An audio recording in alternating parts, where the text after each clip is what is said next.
Hello, everybody. My name is Richard Prince, and I write a column called Journal-isms, which is about diversity issues in the news business at journal-isms.com. We also have a monthly Journal-isms Roundtable in which journalists invite in speakers for an online dinner party. This is a version of that. We're honored to be part of this special day, sweet memories, and Askia Muhammad birthday celebration. And those who haven't been tuning are missing a treat, but it is in the archives. So please, please give it a try. It's one of a kind, basically. You can hear only audio now, those who are listening on the radio. But when we post a YouTube version of this session, you will see that as a remembrance, I am wearing the same outfit that I did when Askia and our fellow columnists in the William Monroe Trialer Group took a picture in Jackson, Mississippi in 2014 when we visited some civil rights landmarks. And that's the same, that picture is used in our promotion of this event. Yep. Askia was being a columnist was one of the hats that Askia wore, and we're going to discuss the status and role of Black columnists with Todd Steven Burroughs, who's a public historian, media consultant, contractor, and Black press historian. Barbara Reynolds, who is former columnist with the Chicago Tribune and USA Today, and have been in business for a long time, and was in Chicago at the same time that Askia was. Mary C. Curtis, columnist with Roll Call, and FDR station in Charlotte, North Carolina, WFAE. He's a senior facilitator, public voice program, and works with the Op-Ed Project. And we have Michael Paul Williams, who is a columnist with the Richmond Times-Dispatch and the Pulitzer Prize winner commentary last year for his columns about his hometown and home state. We will have Courtland Malloy, who of course people who are here in Washington know very well as a Metro columnist for the Washington Post. And we will have a listener call-ins as well. The studio number for that is 202-588-0893. That's 202-588-0893. We have addition people are not all going to be here at the same time, so they're coming in one at a time. Monroe Anderson is another participant who's just joined us. He's also in Chicago and knew Askia way back when. So we welcome Monroe. Now I have to point out that we have a couple of columnists at least who said they could not be here right now because of the breaking news that took place last night at the Academy Awards with Will Smith. And in a way, I'm glad to hear that because one of the duties of a columnist in many minds is to be on top of the news. And if you got to be on top of the news, meet that deadline and get your point of view out to the readership, then so be it. I was on the board at the NABJ in '95, and Askia and I had a discussion about that situation. And the problem was, and Les Payne had this position also, is that we were beholden to mainstream media, white media, for our money to support. I'm hearing the echo again, so I hope we can, if somebody has the radio on, they will turn it off.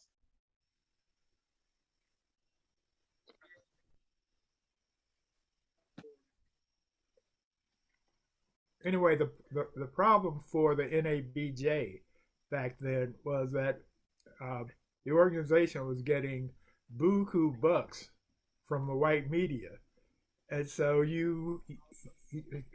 I mean, and it's still like that today. I mean, it hasn't changed any. So as long as you were getting all this support, financial support from the white media, you couldn't bite the hand that fed you. And that's been a problem and remains a problem. Okay.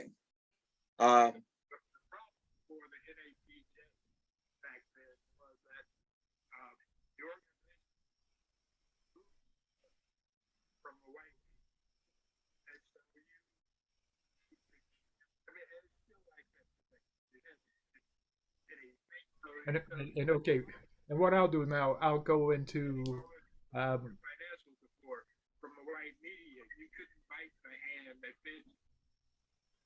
Apparently, there's some sort of delay going on. Okay. Now I think we're getting back to column writing.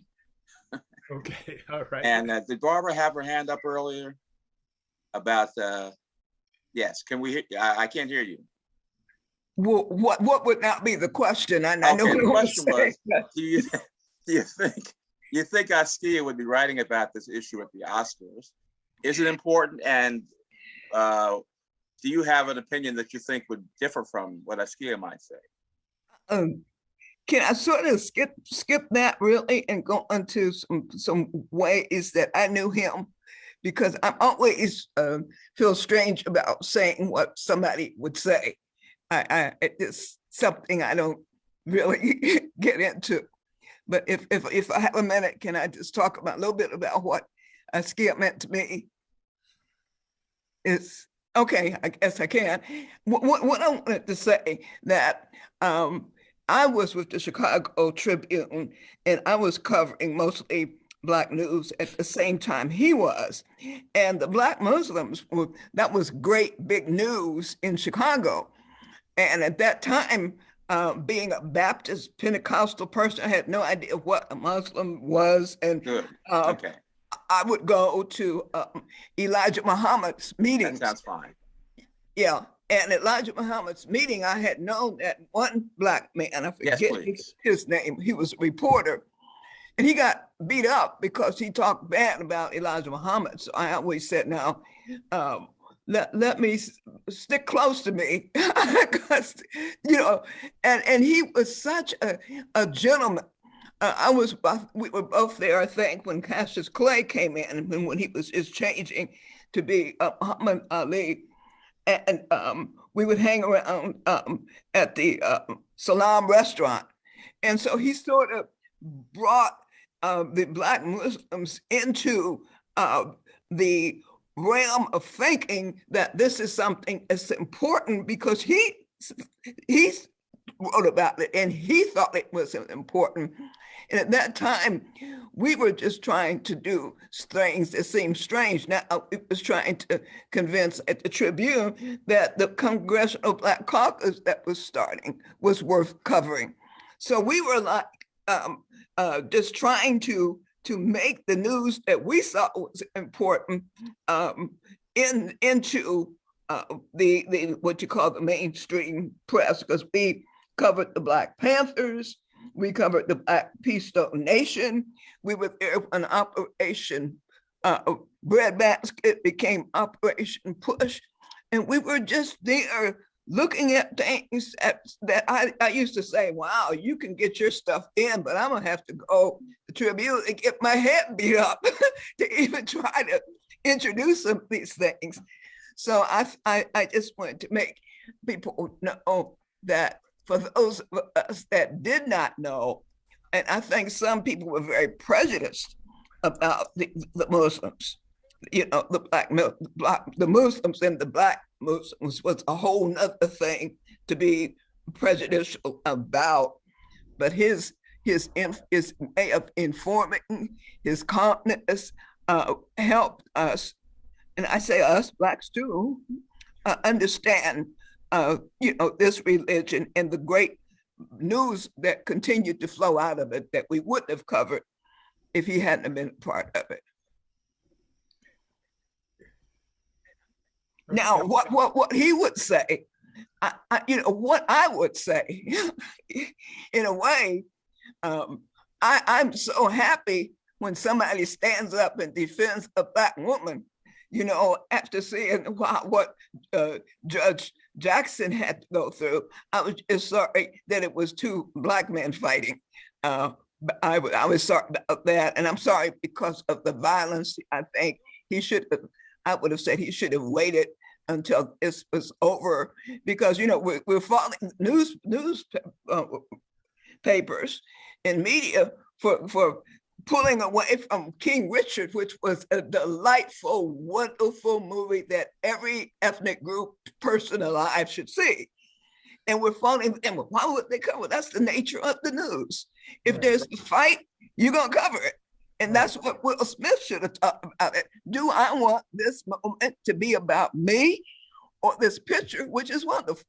That's what I would say. Now, I don't know what Askia would have said.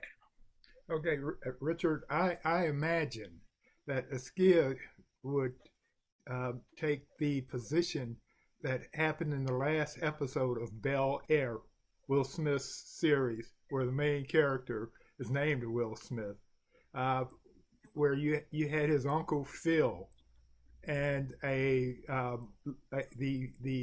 LA County Police Chief, both running for district attorney. And the police chief got dirt on Uncle Phil, and they were having a debate to decide who to drop out. And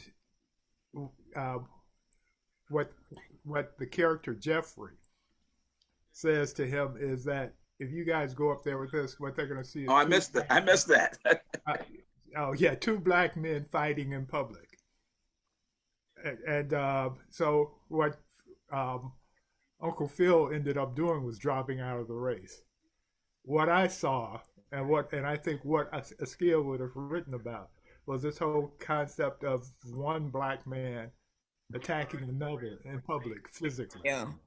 And he wouldn't have liked it as I didn't like it. You know, and I ironically, it happened during the presentation from Questlove on his movie about the summer of '69 and the music festival in Harlem that came out. And so Questlove was robbed of all the attention he would have gotten. I mean, it just was a bad move. Yeah. Yeah, I'd like to jump in here. I've been enjoying hearing the folks who really knew Askia well. This is Mary C. Curtis, but I didn't know him from the old school Chicago, but I did know him a bit from the Trotter group meetings. And it was always great to speak with him because you did get a different perspective.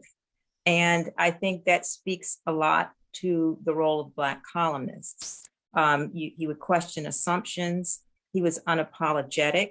He was speaking to an audience of Black people primarily, and wasn't really looking toward the approval of the white gaze. And he brought, a lot to the conversation. He had the trust of the community in many ways, and he illuminated parts of the community that often didn't get exposure in so-called mainstream media. And I really always appreciated that. And as Barbara Reynolds has said, he was an incredible gentleman, and it was just a kind person personally. So I really appreciated that perspective. And I think that's why we're all here in so many ways. And I do think, while I can sympathize with what Julianne Malveaux wrote, or why are we paying attention to this as opposed to the attacks on a distinguished jurist, Ketanji Brown Jackson, or the assault on the Constitution by Jenny Thomas's texts, and the relationship she has with her husband, as if there's a conflict of interest. But at the same time, there is a connection, because what I don't know what Askia would say. He probably would write about this, but my take on it is, when I see a lot of the white commentators' reactions, it's very simplistic. It is either they should have put him in handcuffs and arrested him. He assaulted someone. I've seen that's how Black men do. They fight. But it is complicated. And while I thought it was very inappropriate, mainly because he made it about himself, it seemed like Jada's eye roll said a lot, and he put himself up in his speech as a protector, as though Black women can't protect themselves. But at the same time, there were questions in that, if he had just shouted from the seat, I think people would have thought that wasn't couth, but that was better than punching somebody in the face. But you do wonder, would Will Smith have punched Ricky Gervais, a white host? But then would Chris Rock be so comfortable insulting Jessica Chastain or Nicole Kidman, Hollywood white princesses, if they had a medical condition? And he has mocked Jada Pinkett Smith before, and you sort of wonder, as he threw off this remark, she wasn't nominated, why bring her into it? And that's in the heels of Ketanji Brown Jackson's treatment. You do look, bringing it back to Askia, or Muslims, when Malcolm X said Black women are unprotected, neglected, and disrespected. It does seem like that's the group. And as a Black woman, I was sitting in the seat with Ketanji Brown Jackson when she was going through that, as so many of us were, having to justify yourself in front of mediocre white men and not being able to lose your temper as they're interrupting you. And then sitting there when Jada Pinkett Smith looked very beautiful, and now all of a sudden she's in this thing and men dragged her into it. And you're really like, oh, come on. So, that's sort of my feeling about it. But I do think Black columnists, and we'll get into that later, I suppose, can bring a certain amount of life experiences, nuance, and questioning assumptions and a different view. And so that's so necessary, particularly, like I said, when I always read these hot takes from whether it's Ketanji Brown Jackson's treatment or what happened with Will Smith and Chris Rock and Jada Pinkett Smith. And it doesn't bring so much life experience and historical perspective and things like that into the conversation. So it's so valuable. And Askia was always so great at even challenging my own assumptions, that I think it was a pleasure to know him even as much as I knew him. Askia, Richard, you said Askia and I went back a while. We did. We were both interns at Newsweek magazine, and we covered the Democratic National Convention in Chicago back in 1968. And after our internship that summer, an interesting development happened in that Sam Yet, who was worked in the Washington Bureau of Newsweek, and he wrote this book, The Choice. Michael Paul Williams, do you have any?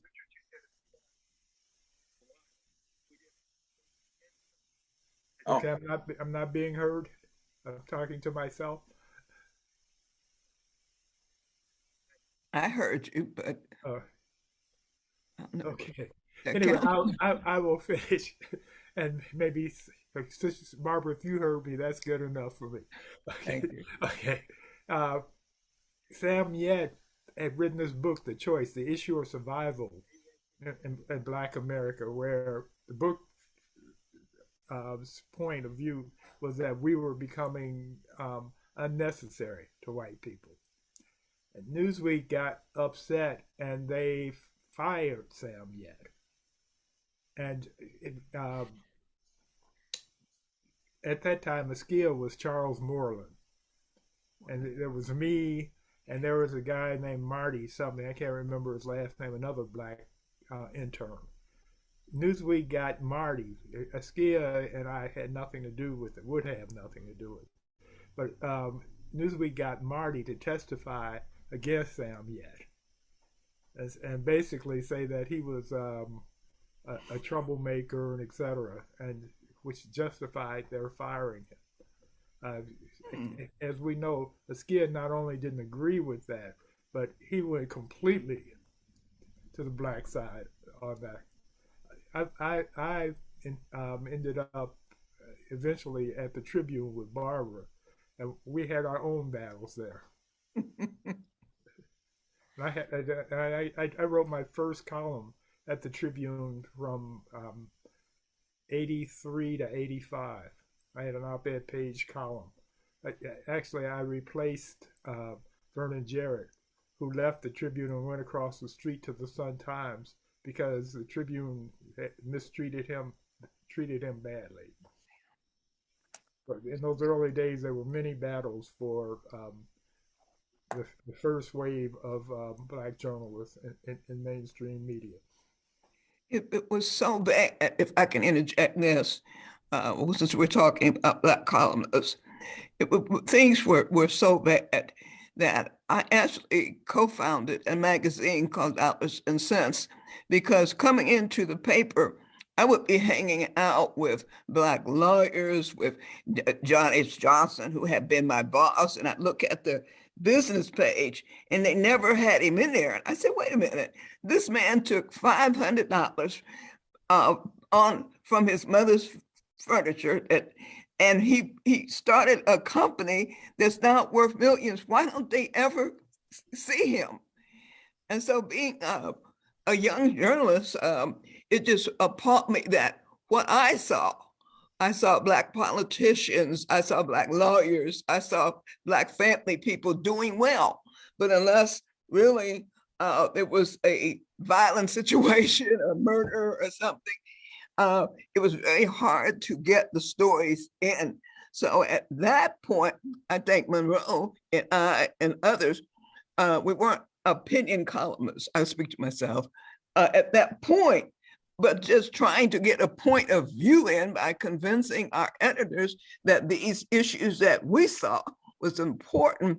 And that was a changed opinion of the people at the paper to show the humanity, the virtuality, the creativity of Black people, which they really ignored. I mean, to try to explain that the Black Panthers was also feeding people and having health care was not a story that they wanted to run. They wanted to show him as a violent person who was going to hurt white people, which all that kind of coverage would lay the groundwork for his eventual assassination, where I remember being the first reporter there and trying to convince the newspaper that this was not a shootout, it was a shoot in.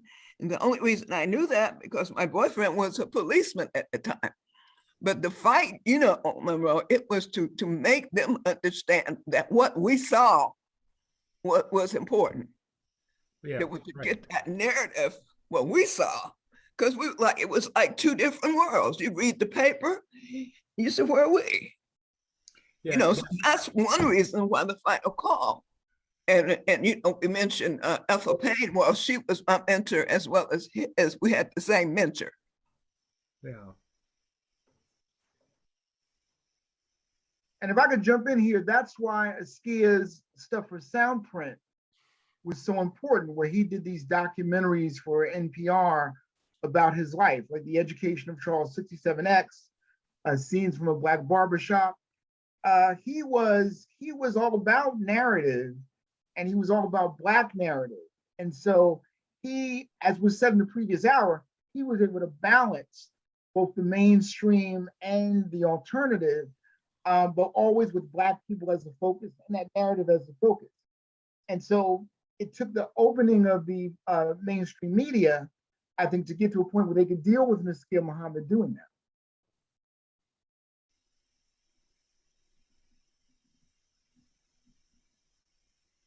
And while we're talking Muslim, when Elijah Muhammad died at Mercy Hospital in Chicago, he was taken to Mercy Hospital. He died. I discovered it and approached the editors, Tribune, about doing a story, and they gave me 7 inches or something of column space in the newspaper to write about his death. Wow. Yeah, I mean, that was it. But that was so normal. I remember when Dick Gregory was in Iran, and that was the same time when the hostages were there.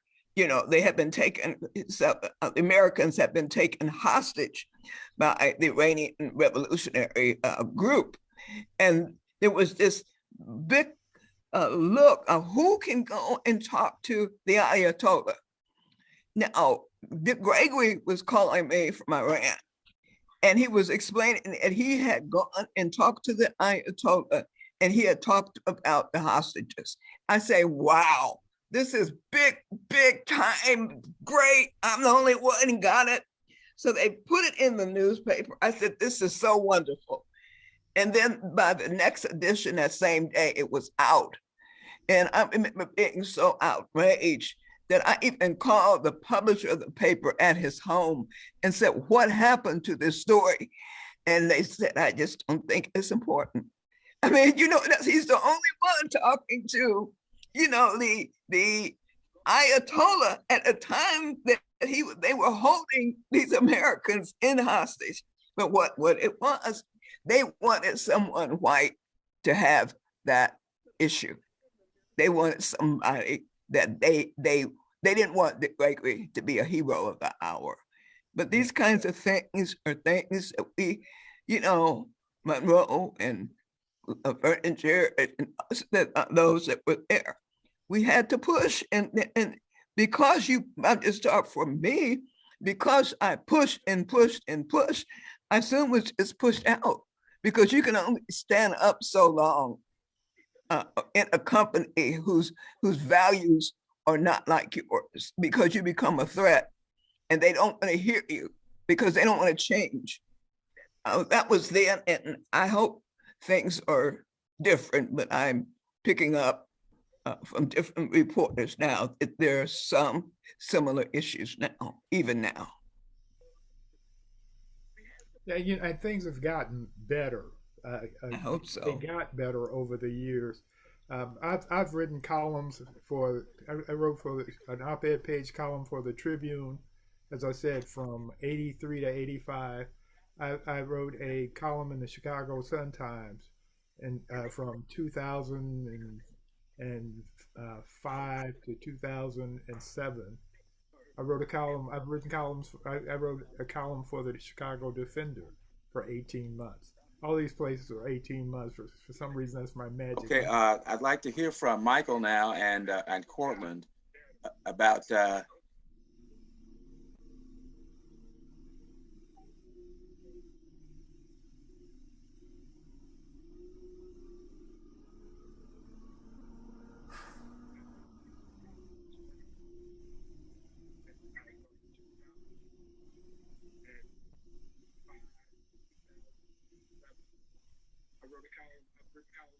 I wrote a column for the Chicago Defender for 18 months. All these places are 18 months. For some reason, it's my magic.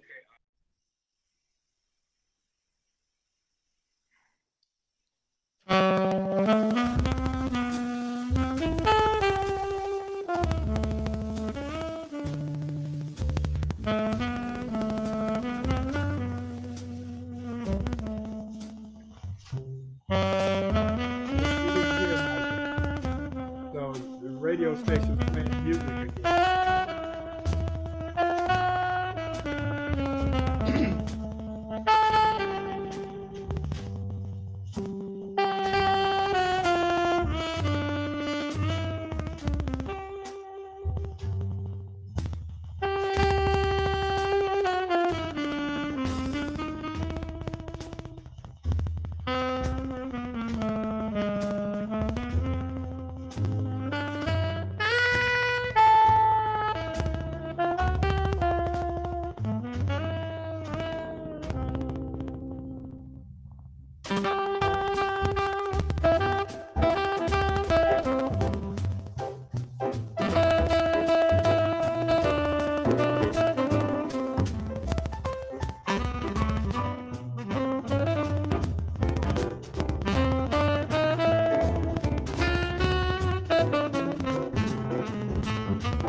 now?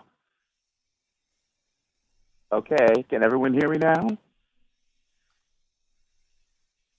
You can hear me. Okay, good. All right. I apologize for these technical difficulties we were having.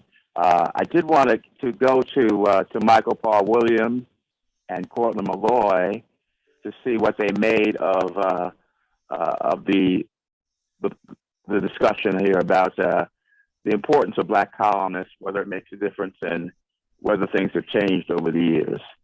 So either one of you can go first. Michael can go first. Michael, go ahead.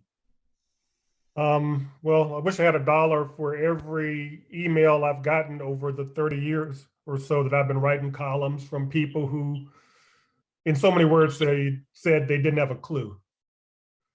So it's kind of a multifaceted role that it's been for me. It's to kind of give voice to my experiences, in my particular case, as a Black Richmonder, a native who grew up there, knows the city, knows the people, and whose way of looking at things is informed by his perspective in a very particular kind of place, unique kind of place.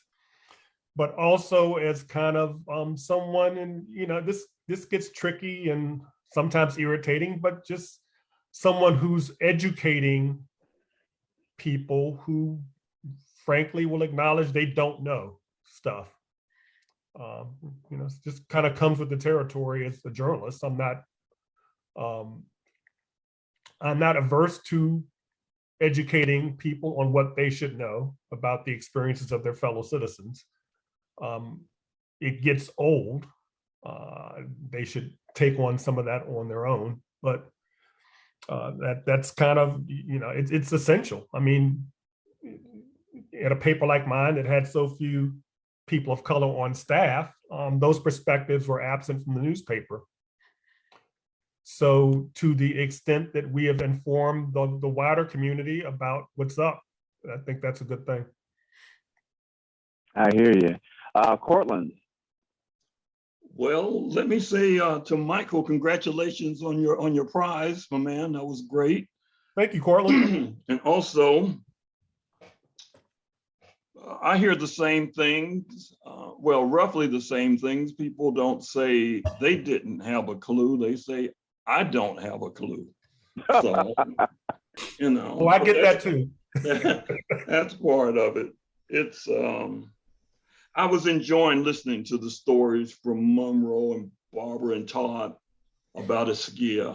He was really a remarkable guy. My connection with him had to do with the fact that we were both Southerners. In fact, my people, my father's side was from the Yazoo City area, Indianola, Tunica, up around the Mississippi Delta. And I always saw him as essentially a country guy who was kind of dressed up in these urbanized garbs. It seems that wherever he went, he would pick up, I like to call it another X, and he never got rid of the one that he had. So he was, up until the end of his life, he was still writing about boll weevils in the piece he did on The Billionaire. He was, if you watched him, how he carried himself, he was very much a Navy man. He didn't bob his head around a lot when he talked. From the shoulders down, he was pretty erect, and he carried himself with great dignity. People say, well, that's Nation of Islam. Well, the Nation of Islam was built on the Navy. And I always found him to be quite a complex but interesting character. He built himself as a local Black newspaper guy, but he was very much international. And he didn't just deal with small local newspapers. He was with NPR, big time newspapers as well. So anyway, he was just quite a character, very inspirational, very smart, and able to synthesize a lot of complex information, a lot of sources, and bring it together in his writing, which was very, simple but clear, simple and clear, but not simplistic. So you could learn a lot from him just reading him, seeing how I think Todd was talking about how he could balance things. You know, he could be against abortion, but for abortion in the case of incest, rape, or whatever else he wanted to put in there at the time. He could argue a whole lot of different positions. So anyway, yes, that was, he came to Washington about 77. I came here in 75. So we met around, you know, late 70s and stuff like that. I didn't know that he had been an intern with Monroe at, what was that, Newsweek? Newsweek, yeah. Yeah, that's fascinating. I did not even know that. So anyway, what did you ask, Richard? I'm asking, it's a new question now, and that is, since it seems to be that black columnists are sometimes filling in the holes for things that the news side is not covering, I wonder how much freedom black columnists have to write about the issues they think should be written about. In other words, can you write whatever you want? Do people say, why do you write so much about race? And are the things that still don't get in the paper that should, and that you have to, as I said, fill in the blanks? That's for everybody, but we can start with you, Cortland, if you like.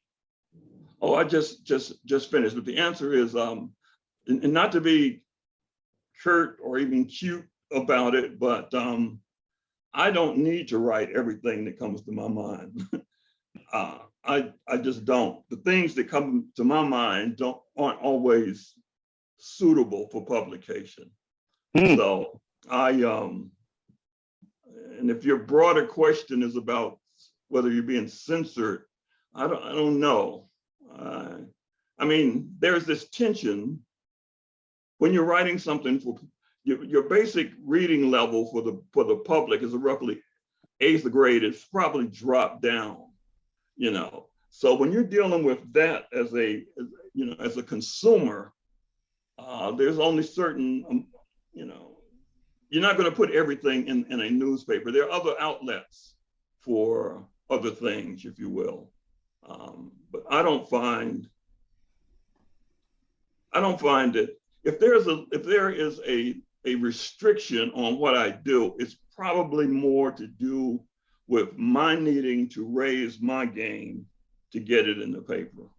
I mean, I know how to use ABCs as well as anybody. So if there's an obstacle, you know, one of our things used to be, you have to be able to be in this business, you have to at least be able to write your way out of a paper bag, you know, and I'm figuring that I can do that. So, and if I can't, then I can learn from these other guys and Barbara, you know, about how you do it. So there. Very good. Okay. We have 3 minutes before we go to a break. Who else wants to? I just want to make this quick point, because remember, I was editorial director for USA Today, and I was the one who, you know, chose the columnists that would be on the paper. And what I had to understand, you know, that you have to respect people who don't have your views. Right. I used to really catch hell for Armstrong Williams because I always say, let him write. And I think that we have to really, as columnists, you know, listen to others and think that their opinions are valuable, just as our opinions are valuable. So I would just say, yes, but you're right, it has changed. There's still issues, but there are ways that when in the 70s and 80s that we couldn't write in that. I think we're still different. I just quickly say, when this white congresswoman asked Judge Jackson, what's the definition of a woman? I took it very hard, and people said, what's bothering you? Because I could see, I remember at the Tribune when I was promoted to the Washington Bureau, the men, all white men, and they used to say constantly, I sure will be glad when a woman is in here. And that used to hurt so bad. I mean, and then when a white woman did come on, they treated her with such grace, they gave her flowers, and they would walk past me and not even speak. So, this thing of what's your identification, what's your view of a woman, it got to me, because sometimes I don't think that the other race sees us as people, as human beings. So we will think, yes. Sojourner Truth had it right. Ain't I a yes, woman? Isn't right? she? I went back and read that too, Mary. Yeah. I had to read that again. Ain't I a woman? Yeah. All right. Well, we're going to have a break now and come back in about 5 minutes. I want to tell people the call-in number, which is 202-588-0893, and also that this segment that we have is going to be followed by Willard Jenkins for 2 hours, who will have an Askia Muhammad playlist. So we're going to take a break and be back in 5.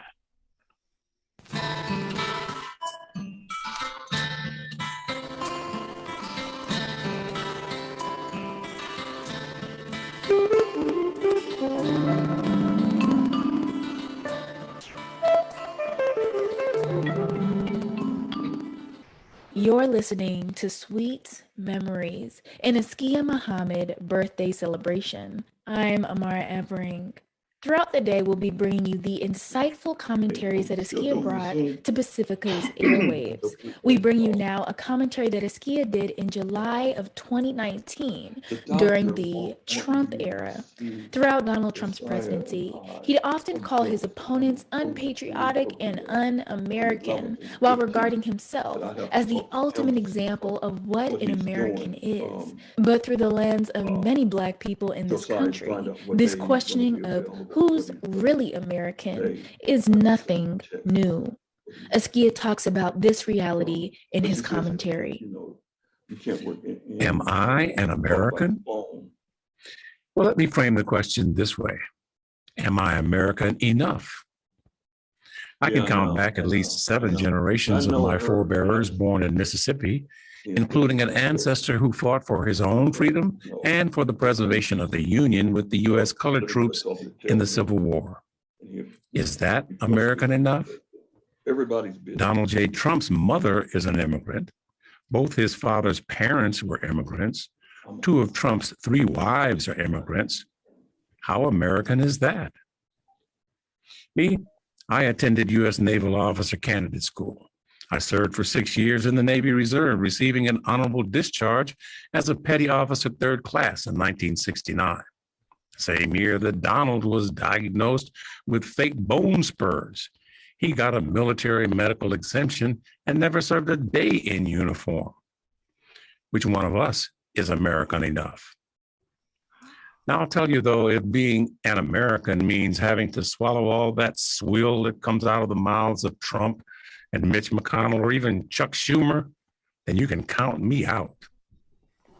Americans are so smug and full of delusions of exceptionalism and manifest destiny related to their whiteness that they are largely incapable of realizing that the true history of this country is littered with week by week, month by month, decade by decade accounts of cruelty and wickedness, slavery, suffering, and death, and that such evil behavior comes with its own karma, its own reckoning.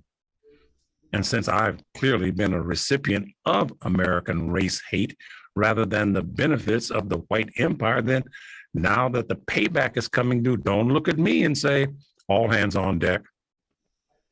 Am I an American? Would I be 3/5 of an American?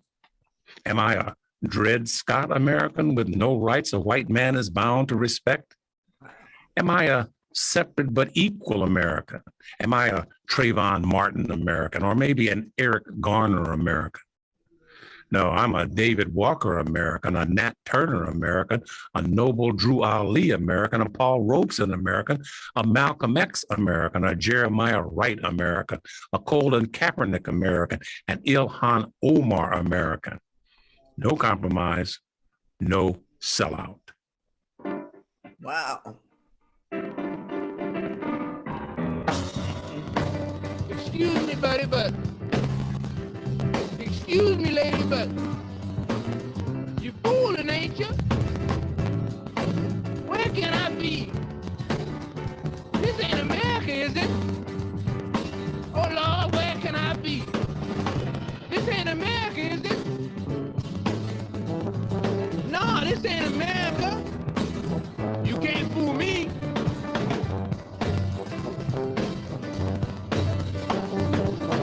This here's the home of the sheriff, not the land of the free.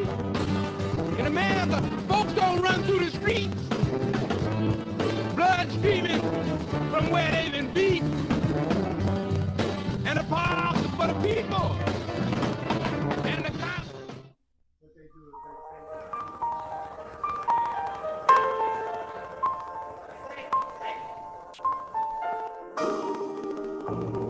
You're listening to Sweet Memories, an Askia Muhammad birthday celebration on WPFW Washington.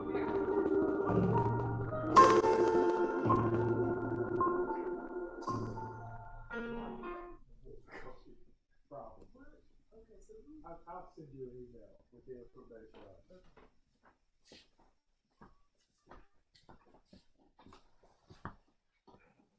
Okay, welcome back, everybody. My name is Richard Prince. I write a column called Journal-isms, journal-isms.com, about diversity issues in the news business. And we're here talking about, talking with some of Askia's columnist colleagues. And we're also accepting calls. So if people want to call in, that's fine.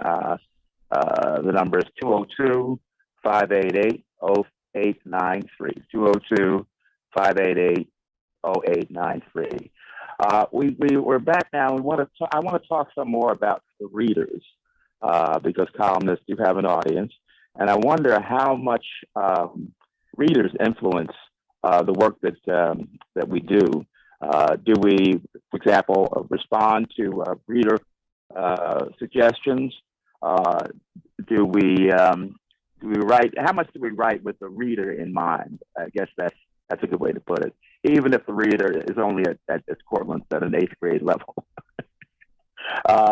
So who wants to talk about that?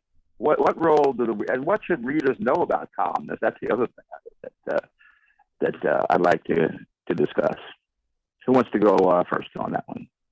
I'll go first because I never forgot reading Asa Moore. I think you all remember Asa Moore. And James Baldwin, would chide Asa because he would want Asa Moore to kind of leave the Inquirer, right? So one time he said to Asa Moore, Baldwin, right? He goes, "You can't be you in someone else's newspaper, right?" And I think that's the key question of the black columnists, which from the mainstream black columnists. How much of a you can you be? And also to go with what Richard Prince is asking, who is the you that is the audience, right? Is the audience black people that you're trying to represent? Is the audience white people you're trying to educate? Or is it both, right? In terms of Askia was very clear that the audience was whoever was within the sound of his voice. And so he tried to be authentic, as authentic as he could, no matter what he was doing. Now, Askia could be controversial, and I don't want to soft soap this, because I remember when he was doing these soundprint documentaries, I was very excited. And then I read a column that he wrote in The Informer where he talked about Jews controlling the media. And that popped my eyes out, because I was like, okay, what is he doing, right? And I'm thinking, okay, I hope he doesn't spoil the relationships that he has with NPR and with Soundprint. But again, we talk about Askia being very polite and very gentlemanly, but we don't want to confuse being polite with political and cultural alignment, right? Askia was very clear about what he believed. He was very clear about being a member of the Nation of Islam and believing in the tenets of the Nation of Islam. And so you could see that tension in some of the things he wrote that we don't remember, like that particular column. And I was never brave enough to ask him about why he did that. I was upset when he did that. So the black columnist has to decide who his or her audience is, and then to write to that audience. And that's more complicated in the white mainstream press than it obviously is in the Black press. In the Black press, you just choose an ideology, whether it's Nation of Islam, leftism, Black nationalism, integrationism, and then you write. But in the white press, it's a bit more, or mainstream press is a bit more of a complicated scenario. Thanks, Todd. I see we've been joined by Kevin Blackistone. Welcome, Kevin. Kevin writes a sports column in the Washington Post, and he's a panelist on ESPN, and he teaches journalism at the University of Maryland at College Park. So Kevin, welcome. And we were just discussing what role readers play in what we write and who we're directing, our column toward. Do you have any thoughts about that? Sure. Thanks for inviting me, being on with all these august personalities in the business. Barbara Reynolds, who doesn't know, but she means so much to me for what she did in Chicago, uncovering the Panthers, the Panthers murder. I happen to have had as a journalism professor the great Dick Haney, who I know she worked with and told that story to me many times. But I don't concern myself with the audience at all. I write for me. And I think that, I can be passionate enough and informed enough about a particular topic that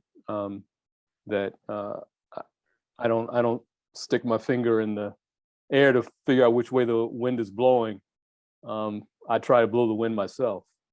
So, which is not to say that I completely disregard the audience. I've been reminded many times who my audience is supposed to be, but I know who my audience is. One of the things that I teach in the beginning of each of my classes is the history of media in this country. It was founded for, by, and controlled by the majority interest in this country, which is primarily white males. And I never lose sight of that. So, I write for me. All right. Thank you, Kevin. Richard, let me talk about that for a minute. My first column I wrote for the Chicago Tribune was in right at Labor Day of '83. And my first column was about Jesse Jackson, where he was saying that he was going to be a candidate, but hadn't actually done anything. So my column said, was he talked about if he was selling wolf tickets or not. As a columnist, when I wrote columns, I always played off of the news. I figured that was the easiest way. If there were something that obviously was a story that I thought my readers would want to see, and my readers, I mean my audience at the Tribune, at the Sun-Times, at the Defender, wherever I was writing for, ebonyjet.com, wherever I was writing, I always assumed that my readers were mostly going to be Black. And so what I would do is take topics that I thought that Black people either were interested in or should be interested in, and I would pursue that. Thank you, Monroe. Go ahead, Barbara. Yeah, there's I don't know this, so I'm asking, did Askia analyze and critique the Nation of Islam? Because there were times when Elijah Muhammad was caught up in scandals, and there was money missing. I don't remember that, but there could be. But the point I'm trying to make is that often we can be part of we drawn up into being a part of a group, or supposed to be a part of the group, that it becomes more difficult to write about something. Because I remember when I wrote the first book about Jesse Jackson, the woman Angela, I think Blackwell or something, she had written about him, and people picked it to her house. And I live right next to her and down the street from Jesse Jackson, Reverend Jesse Jackson. And that's why I kept my book with 700 pages, because I really was scared to stop writing, because I was so scared to actually get the book out, because I knew that they was going to come after me. And so I know that when you get a part of something, it can be hard to write. It's like, for example, I'm a Pentecostal minister. If I wanted to write about some of the things I don't like about a Pentecostalism, it takes a little bit more courage to write about the groups that you are in and involved than groups that you don't like. So I think that we still have to come to grips with, can we analyze and critique the groups that we know and the groups that we're part of? I think, I don't know this, I just wonder what do others think about that? I think in terms of Askia was 100% Nation of Islam. When Minister Farrakhan traveled around the world and met Nelson Mandela and all that, Askia was with him doing articles, about Minister Farrakhan. So he chose a side. I mean, that's the point I'm making about between the colonized versus decolonized. He chose a side. The side was the Nation of Islam. People can either accept that or not, right? Because I remember one time he was on, he used to do Evening Exchange with Kojo Nnamdi, right? People remember Kojo Nnamdi, of course, and the Evening Exchange Weekly News Roundup. And I remember, one time they were making some point about the environment or something, and Askia said, well, Honorable Elijah Muhammad told you, and Kojo countered with, yeah, but Elijah Muhammad also taught that all whites were devils. Right? So like, Askia was unafraid to be a member of the Nation of Islam. He was unafraid to promote the dogma of the Nation of Islam. And again, going back to my comparison with Mumia, the same way Mumia was unafraid to promote MOVE, because he got kicked off the radio. People in Philadelphia know he got kicked off the radio, not because he reported on police brutality, but because he went overboard in promoting MOVE. So again, but that's choosing a side, and choosing a side has consequences. Yeah, as a matter of fact, since you mentioned Kojo, he was on Julianne Malveau's show this morning, and I encourage people to go back in the archives and listen to that and the other programming on this special day. But Kojo said that then he could have been more flexible, but that's not who he was. All right, now we have callers. So let's see who's calling in. Yeah, I'm sorry. Caller. I'm sorry. Can you hear us? I can hear you now. Okay. What's your comment or question? Richard Prince speaking. How are you, Mario Showers? Oh, Mario, how are you? Yeah, I want to go just like the other callers going. One guy ran on forever. Yeah, Mario, we'll have to make a statement. I'd like to make a statement. Has the Washington Post? Question. I'm sorry. We prefer a question for the panel here. I see they switch people, and now you want to bend the rules. So you're screening the call before I even go on? Mario, what is your question? You're screening the call before I even go on? Let's go to the next caller, please.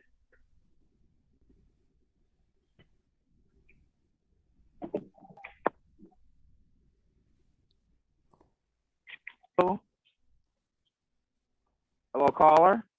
Yes. Yes. What's your welcome, and what's your question?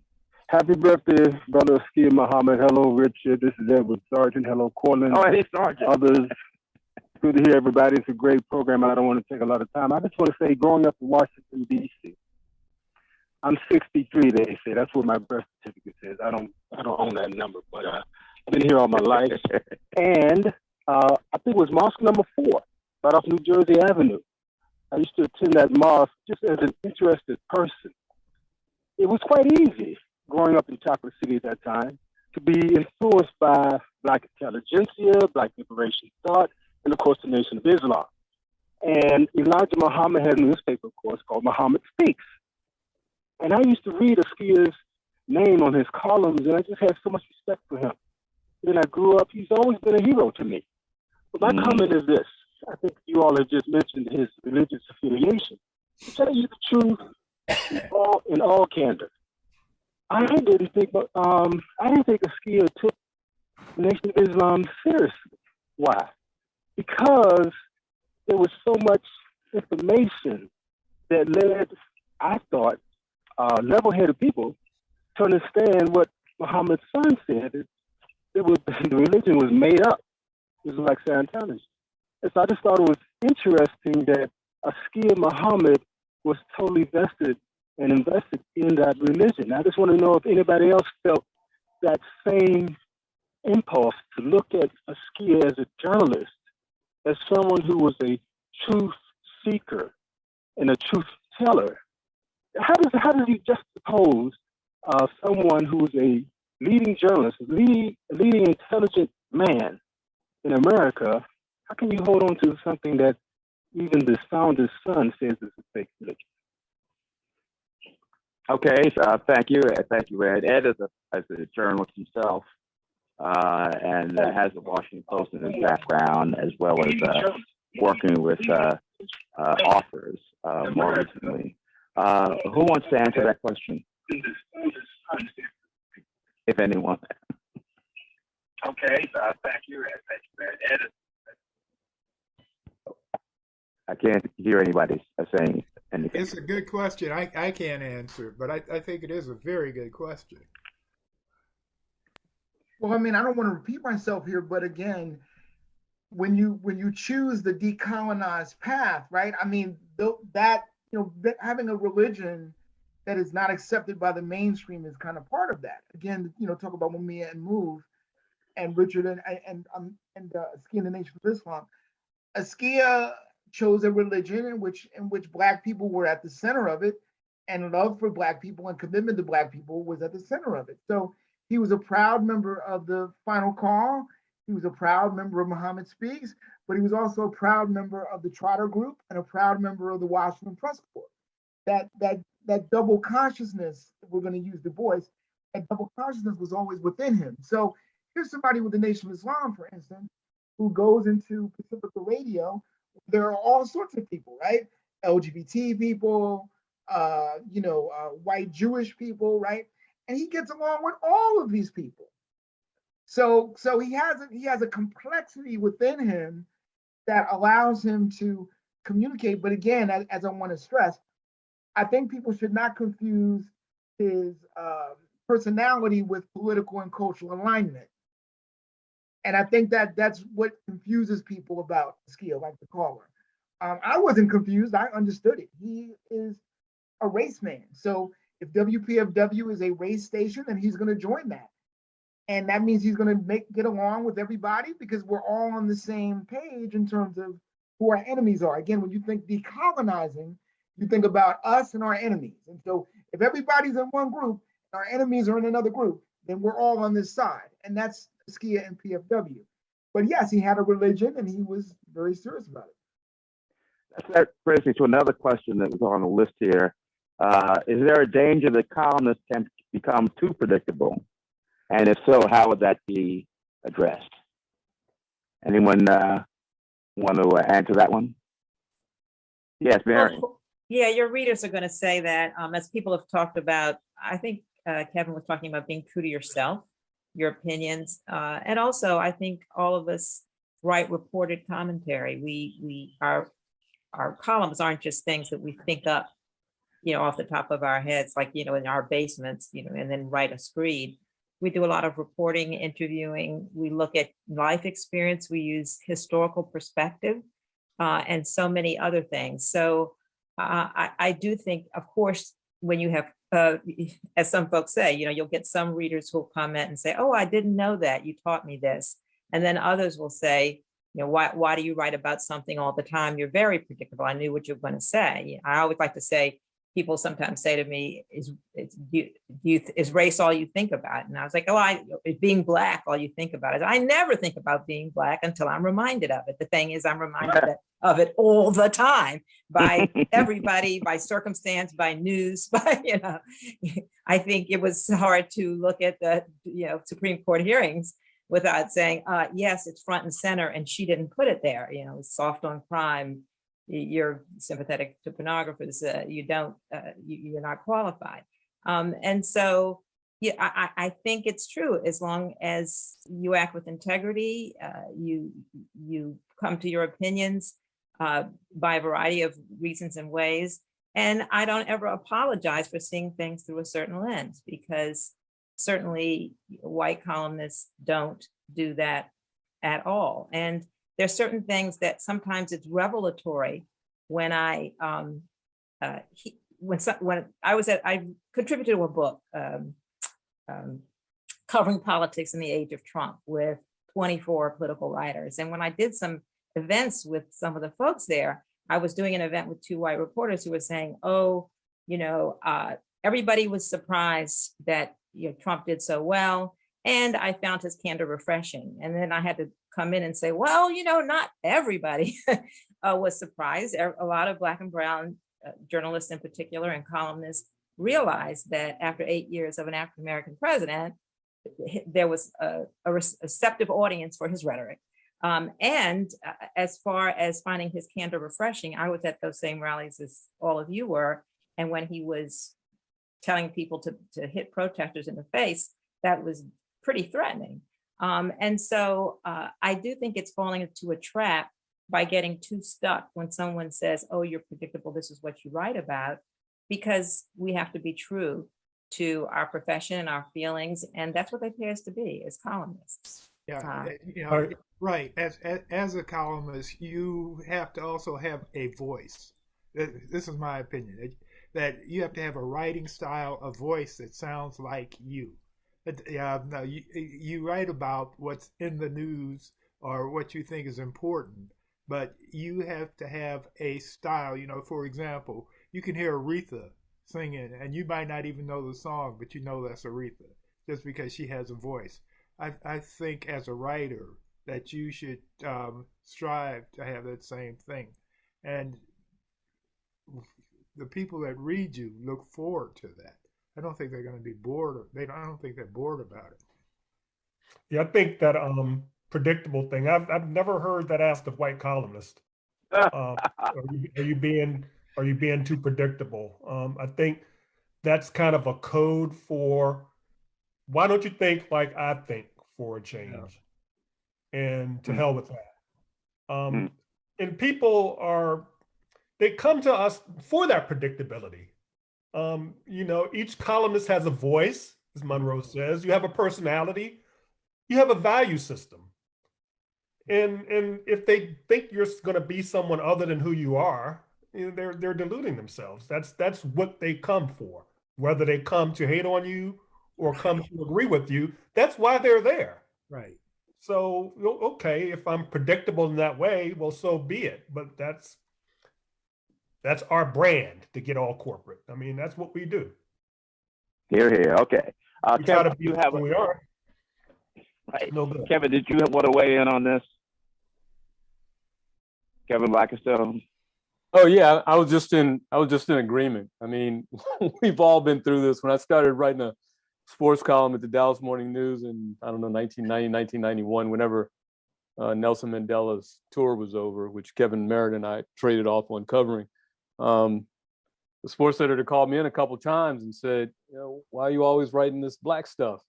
And I had to explain to him. I said, Dave Smith, legendary sports editor. I said, Dave, I'm not always writing this black stuff. It's just that your readers haven't seen someone write about some of these issues from the perspective of a black man. Right. Let me interrupt Kevin, because we have okay, thank you, Kevin.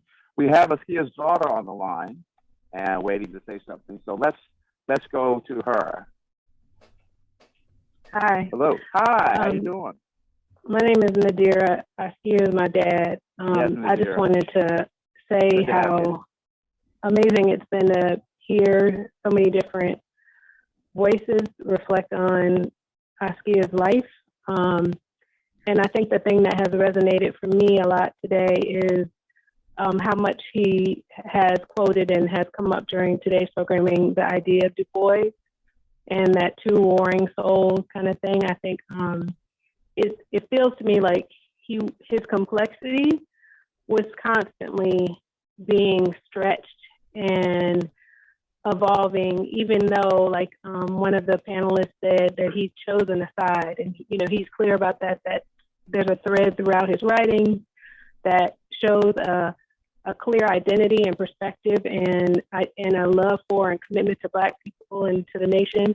And at the same time, I see him stretching beyond, what our narrow identities of what that's supposed to mean is. He's going to be his own person, regardless of what we want him to be or what we think he should be or what a strong Black man is, or, all these different kind of labels that we want to put on people. I think he both fit them and complemented them and stretched them. And I appreciated hearing so many voices and being able to kind of wrestle with understanding him more fully through all of your voices, and just really appreciating the ways in which his professional life have been shaped by so many different people that have been like family. And so to you all, to Katia, to WPFW, and the other folks who joined, I just wanted to say that we appreciate the chance to hear the complexity, like the star of, various different media that he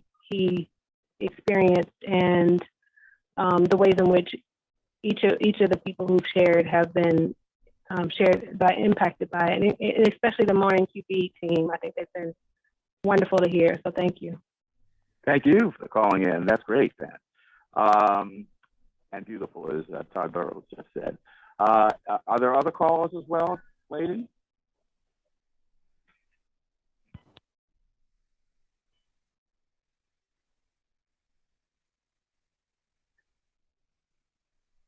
Hello. Oh, good afternoon. How you doing? Fine. I'm sorry, I didn't hear the first part. Yes, my name is Frank Briggs. Okay, Frank. Welcome. I met Askia Muhammad about 35 years ago on the Capitol Hill, and we had a long conversation. I've listened to PFW since its inception, about 40 years ago. And I just wanted to say that I loved Askia. I listened to all of his programming, the Yardbird Suites, the talk shows, and I just wanted to say that he was a gentle giant. He was an intellectual, and I do want to say that I think, personally, one of the greatest interviews in television history was Phil Donahue and Minister Farrakhan. The greatest interview in radio history was Askia Muhammad and Jerry the Bama Washington. Jerry the Bama Washington had Askia Muhammad dying laughing on the floor. Askia was a straight man. Again, as I said, he was an intellectual. I never really heard him laugh, but Jerry Washington had him eating out of his hand. That is a classic interview and one of the greatest interviews ever.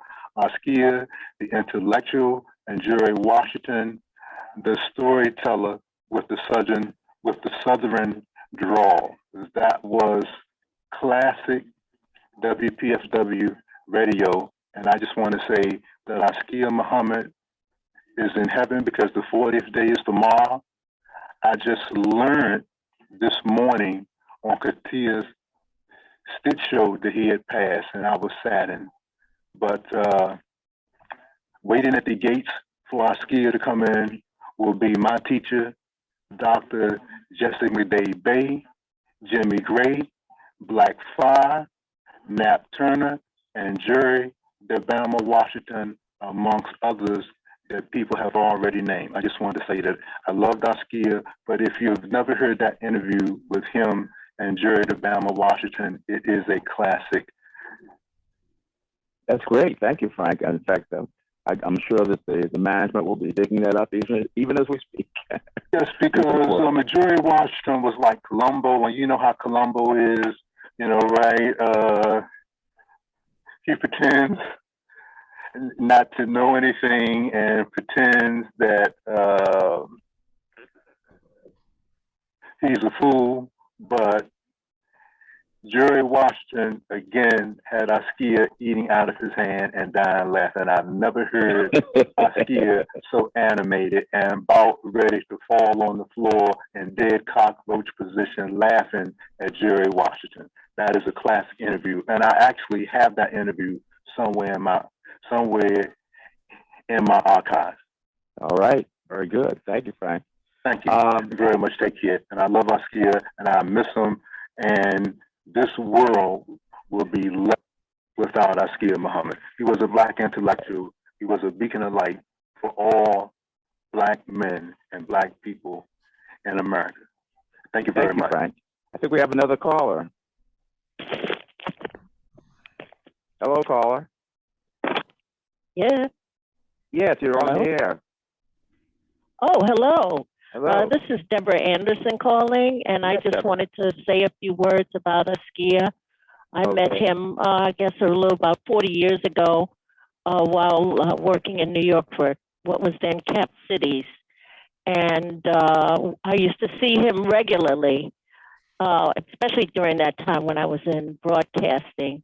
He was just such the gentleman before said a gentle giant, but whenever you'd see him, he'd just have the biggest smile. And he was always the most dapper dresser in the room. And whenever I would see one of his columns, read his columns, or listen to what he was saying, he always brought such a fresh perspective to everything. And it really caused you to think, you know, about what you've been hearing other places. So I feel that he's going to be truly missed, already missed. And then just in listening today, I was also surprised to hear that Greg Tate had passed away as well. So, you know, these were two amazing men, and I feel very fortunate that I had an opportunity to meet both of them. Thank you, Deborah. Thank you. Thank you. You brought up something about the fresh perspective, and that leads me to the other, which is what makes for a good column. Is it this fresh perspective enter into it? And also, for people who may not know the difference, what is the difference between a Black columnist and a Black blogger? Are they the same thing? Is there a difference there? Who wants to take that on? What makes for a good column? What makes for a good column is a news with a different perspective. For example, when I was writing for the Sun Times, 2006, 2007, you had the Don Imus situation where Don talked about the nappy-headed hoes referring to the women's basketball team. Mm-hmm. So I wrote a column where I said that everybody was calling for his head for him to be fired. I wrote a column saying that he shouldn't be fired. I didn't think he should be fired. I thought that MSNBC should get a Black woman to be his number 2 person, where she could set him up and correct. I thought he did have that. No, he didn't have. Oh, he didn't. No, maybe I'm thinking of Howard Stern. You're thinking of Howard Stern, and I said a strong Black woman, and the column went out over the internet. Normally, my columns got somewhere around 20 email responses. This one got 680 something responses from all over the world. It was amazing. This is when I first realized that the World Wide Web was in fact worldwide. And because people didn't know I was Black, some of them was calling me a racist. They thought I was a white guy saying this. I mean, you got all these different responses. I mean, I got all these different responses. But I think part of being interesting as a columnist is to approach things from a different perspective, figure out a different angle on it, and which causes people to think.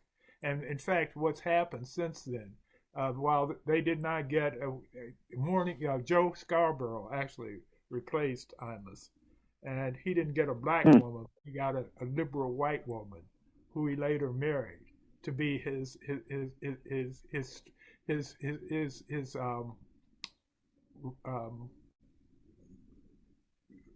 person that kept him in place, that would shake him back, because this is what Mika does all the time. Is she says, "Okay, Joe, well, let's get back to reality," or something.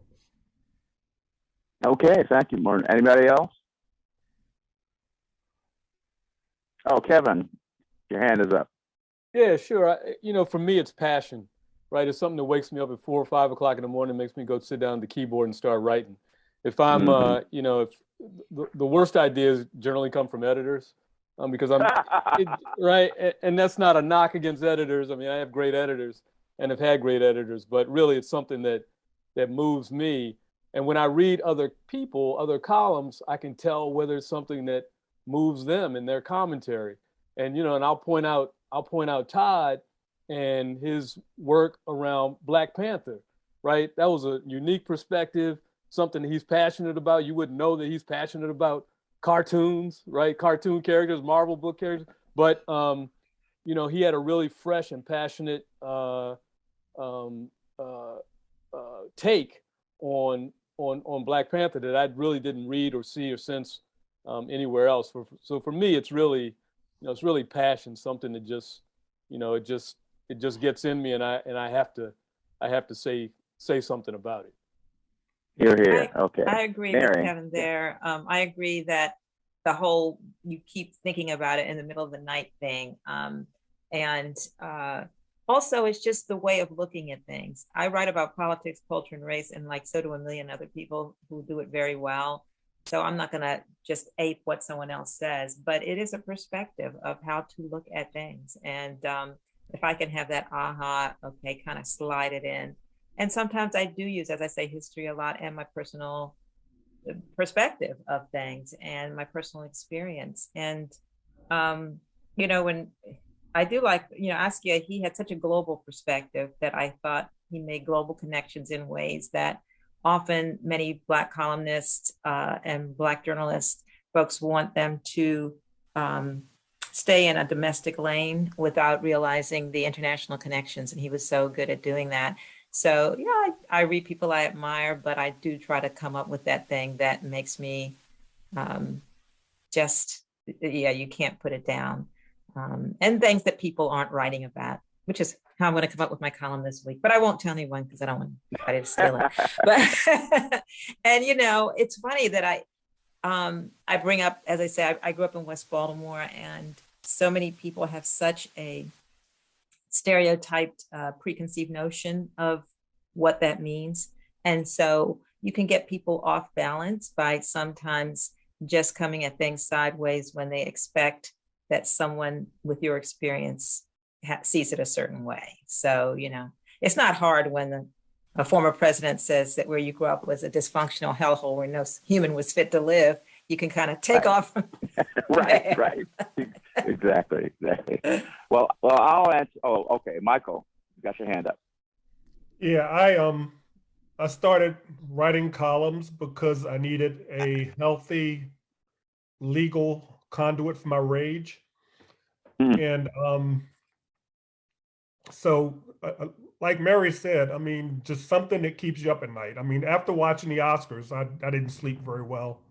That just kind of tapped into so many things emotionally. And I think part of what we do.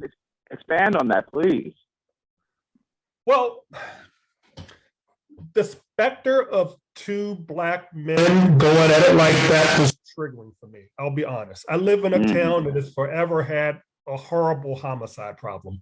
It's gone down in a few years. Now it's picking back up. These are some of our most accomplished Black men, literally squaring off. And we know that the impulse, the lack of impulse control that led to that moment is what leads to so many bodies lying in the street in our communities. And I just can't abide by that. And there's an acceptance of what happened last night that really is gnawing at me. People want to excuse it away. And so yeah, there's that. It's when will we see this column? Yeah, I also went into it because I love history. And I feel like column writing is a way to get at the history, because I feel like a lot of kids nowadays don't know anything that happened before they were born. And it's a way of connecting the dots. I think I've been in columns now for about 30 years. And I think sometimes it's interesting to understand, of course, we're Black people, but we eat potato chips or we don't eat potato chips, you know. Everything around you can be worthy of a column. I did an interview with Oprah once, and she was talking about trust your instinct and trust yourself. And I think that guides me. Like for Mary Curtis, I mean, what she was talking about, that hurt me so bad when Trump talked about how Baltimore was a place rat infected, place with, I mean, it hurt me for children, because I thought about how children growing up would be taunted about, oh, you're from Baltimore, that rat infected place. So that you know, sometimes I can get into a column when I can identify with the person who it hurts. Like now, since I am 80, I'm very sensitive to what happens to older people, and so it's a thing that like I think everybody else is saying, that, you know, I identify strongly with the abused, the overlooked, the marginalized, because I understand all of that. You know, as a Black woman, to be despised because you're Black and despised because you're a woman, and not told that you're an opinion columnist, which I was for years, but then get upset because my opinion does not match the opinion of the white editors. So, I mean, that's what I think is so liberating, because we are free to write and to speak. And like Mary said, why would we not talk about some of these things? Oh, I know just one quick example. At USA Today, once I was in a meeting where they talked about how Black youth were turning from drugs more so than whites, because they had seen what it was doing to their communities. And I was thinking, I said, wow, that's great. Then when I picked up the paper next morning, no one mentioned that Black youth were turning away from drugs at a record rate. But because I was a columnist, that was my column. So, you know, we can just be who we are, just, you know, use our taste, our instinct, you know, to liberate ourselves and liberate other people.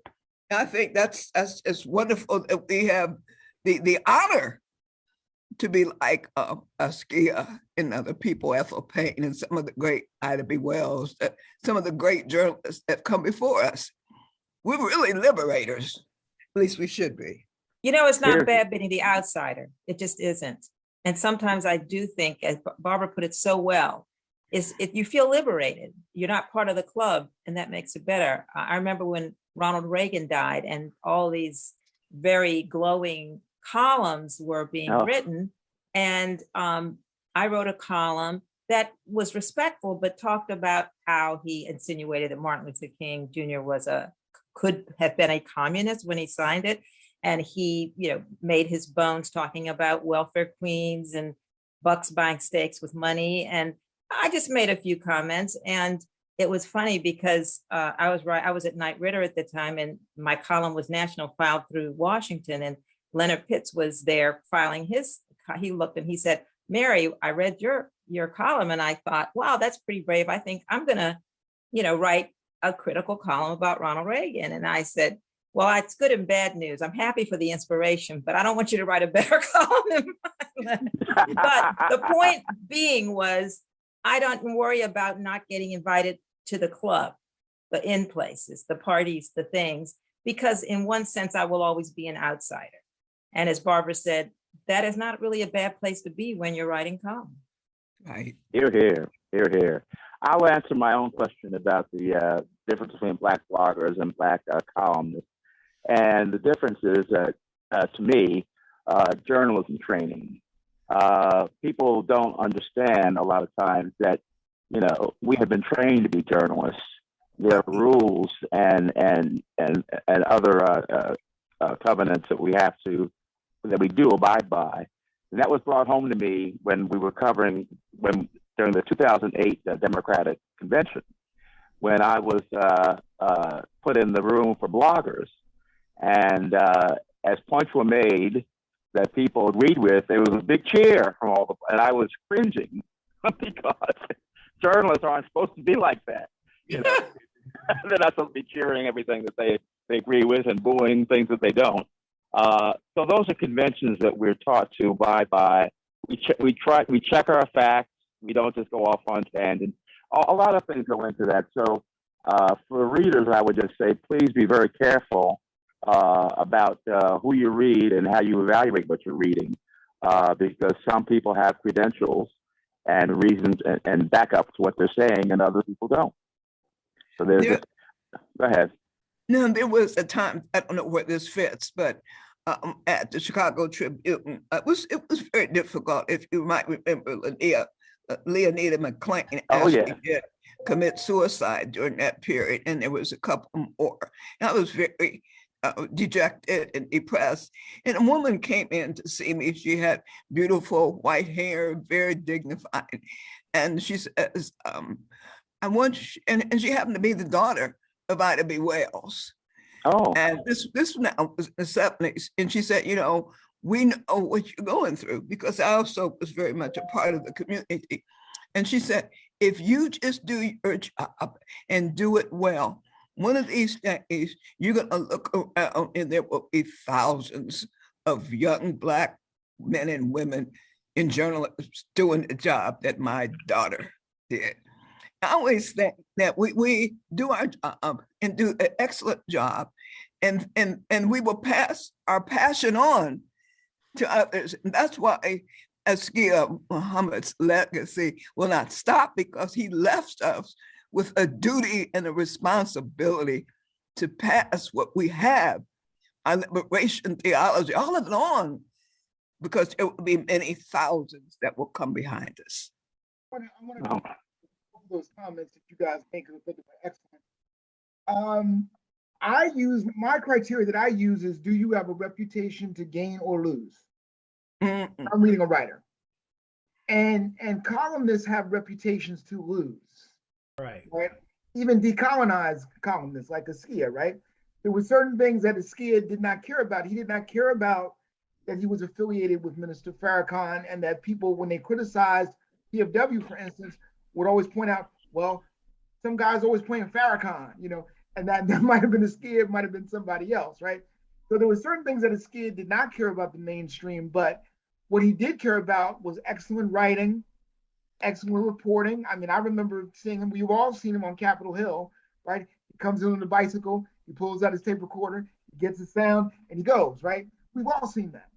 And so there were things that he did that now, you know, to talk about the current and the future. I'm afraid that I don't know whether this will continue, because this idea of being a journalist today, I mean, unless you're at a very prestigious place, it's hard to maintain, it's hard to sustain. You know, young people have all these student loans, they want to pay them off. And, you know, digital marketing, for instance, pays $50,000 to $100,000 coming off the cap and gown, right? So it's going to be very difficult to get young journalists in and to keep them, because they may not have the, they have the training, obviously, but they may not have the opportunity to do the kinds of things that Askia Muhammad did. Because let's look at this, let's look at Askia's example. Who's going to marry somebody who rides around a bicycle? He runs around a bicycle. Who's going to marry somebody that might have a really good job at Pacifica for one decade and then might not, because the Pacifica board decided, well, we don't want you as news director this year or whatever, you know? How did Askia make a living, you know, with the Final Call? These are very important things to ask, because we want young people to be in the tradition of Ethel Payne and Askia Muhammad, but they may not have the mechanisms to do that and make a living. And that I think is our challenge. As Raoul Peck has said, it's not knowledge we lack, right? Meaning what we lack is the commitment and the courage. But that's going to be more difficult for our young people who may not be able to have a full 40-year, 30-year, 20-year, or maybe even 10-year career in journalism. Okay. Michael, did you want to add anything? You noted in the chat. I'm sorry? Yeah, did you want to add anything? I just saw you note in the chat here. About Senator Butler and yeah. I mean, one response uplifted the woman who was being attacked, was widely praised as something that was a very effective defense of that person, and best of all, it had the clear effect of making Judge Jackson. It appeared to lift her spirits. She felt supported. I mean, she was very emotional in her gratitude about it. The other reaction by Will was a teardown. It took away from his moment. It should have been the happiest night of his life, and instead it's trashed. He's in the middle of a controversy now. I can't imagine his wife, upon second reflection of this, feels good about it. It was very destructive. And I think any defense that we carry out needs to not be destructive. It's kind of not, it misses the point if in defending someone we're destructive. Defense should be uplifting. It should be protective. And I just think it was a fail in that way. Good point. Okay, I think we have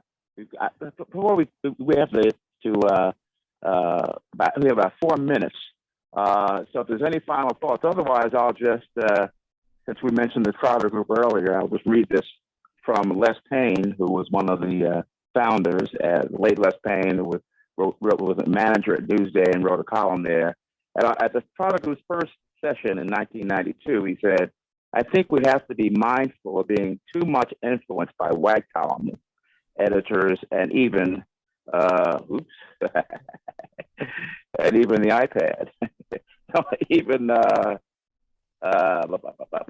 wait a minute. Okay, and even white readers. One of the key problems, of course, is the dual audience.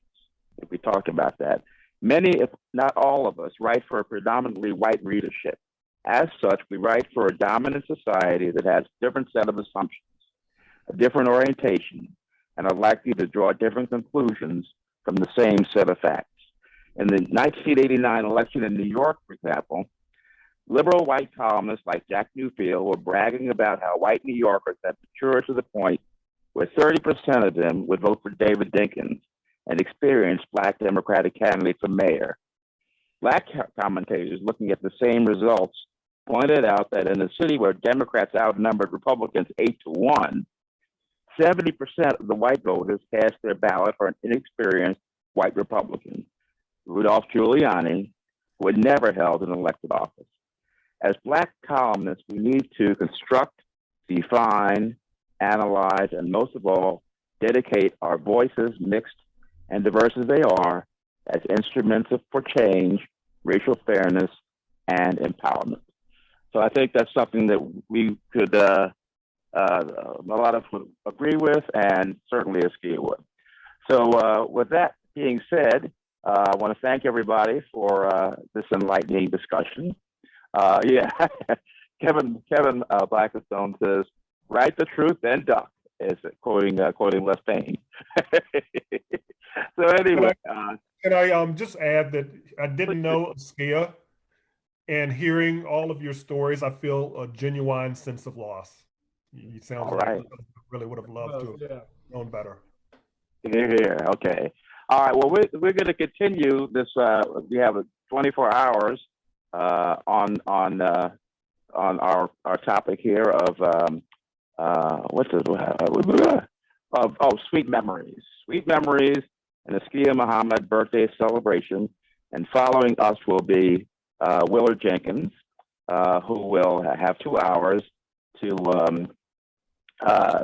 with an Askia Muhammad playlist, because after all, he was more than a columnist. He was a multimedia man, and he was very much into music, as well as being a photojournalist and poet and other things. So with that being said, thank you all very much. I hope everybody enjoyed this, and we do intend to have this on YouTube so that others who couldn't see it, couldn't listen to it, I guess, can see it at their leisure. So thanks very much, and please keep listening, viewers and listeners, to Willard Jenkins, who follows, and until actually 11:59 tonight with the tribute program. So thanks very much. All right, you guys have a good one.